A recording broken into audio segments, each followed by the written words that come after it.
BGS health and education city ಏನಿದೆ, ಇಲ್ಲಿ ಹಲವಾರು ವಿದ್ಯಾಸಂಸ್ಥೆಗಳಿದ್ದಾವೆ. ಮೋರ್ ದೆನ್ ಒಂದು 10,000 to 15,000 ಜನ ಹುಡುಗರು ಈ ಕ್ಯಾಂಪಸ್ನಲ್ಲಿರ್ಬೋದು. ನಮ್ಮ ಎಲ್ಲ ವಿದ್ಯಾಸಂಸ್ಥೆಗಳಲ್ಲಿ ಅದರೊಳಗೂ ಕೇರಳದವರು ಒಂದು 30 to 40% ನಮ್ಮ ವಿದ್ಯಾಸಂಸ್ಥೆಯಲ್ಲಿ ವ್ಯಾಸಂಗ ಮಾಡ್ತಾಯಿದ್ದಾರೆ. ಇವತ್ತು ಅವರಿಗೆ ನೆಕ್ಸ್ಟು ಓಣಂ ಬರ್ತಾ ಇದೆ. ಆ ದೃಷ್ಟಿ ಇಟ್ಕೊಂಡು ಇವತ್ತು ನಮ್ಮ ಸಂಸ್ಥೆಯಲ್ಲಿ ಏನು ಭಾಳ ವಿಜೃಂಭಣೆಯಿಂದ ಅಂತ ಹೇಳಬೇಕು, ಇವತ್ತು ಪೂಜ್ಯ ನಮ್ಮ ಶಬರಿಮಲೆಯ ಗುರುಗಳಾದಂತಹ ನಮ್ಮ ಗುರುಗಳು ಬಂದು ಇವತ್ತು ಈ ಕಾರ್ಯಕ್ರಮದಲ್ಲಿ ಭಾಗವಹಿಸಿ ಅವರು ಜಡ್ಜ್ಮೆಂಟ್ ಮಾಡಿದ್ರು. ತುಂಬ ಸಂತೋಷ ಆಯಿತು ನನಗೆ. ನಮ್ಮಲ್ಲಿ ಅವರು ಒಬ್ಬರಾಗಿ ಇವತ್ತು ಈ ಸಂಸ್ಥೆಯಲ್ಲಿ ಬಂದು ಭಾಗವಹಿಸಿದ್ದಾರೆ.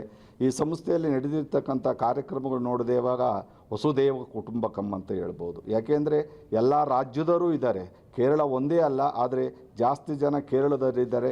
ಎಲ್ಲ ಸ್ಟೇಟಿಂದ ಒಂದು 10 ಸ್ಟೇಟಿಂದ ಇವತ್ತು ನಮ್ಮ ಸಂಸ್ಥೆಯಲ್ಲಿ ಓದ್ತಾ ಇದ್ದಾರೆ.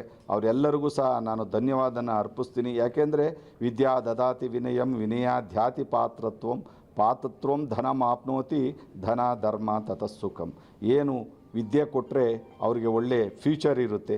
ಆ ದೃಷ್ಟಿ ಇಟ್ಕೊಂಡು ಕಲ್ಚರಲ್ ಆಗ್ಬೋದು, ಸಾಂಸ್ಕೃತಿಕವಾಗಿರ್ಬೋದು, ಎಜುಕೇಷನ್ನು ಎಲ್ಲ ಒಂದು ಹುಡುಗ ಕಾಲೇಜಲ್ಲಿ ಓದೋ ಗೋಲ್ಡನ್ ಏಜ್ ಅಂತ ಕರಿತೀವಿ. ಕಾಲೇಜಲ್ಲಿ ಓದುವಾಗ ಮಾತ್ರ ಆ ಏಜನ್ನು, ಗೋಲ್ಡನ್ ಏಜನ್ನು ಅದನ್ನು ಉಪಯೋಗಿಸ್ಕೊಂಡು ಇವತ್ತು ಹಬ್ಬದ ಥರ ಅವ್ರು ಮಾಡಿದ್ದಾರೆ, ಅವ್ರು ಎಂಜಾಯ್ ಮಾಡಿದ್ದಾರೆ.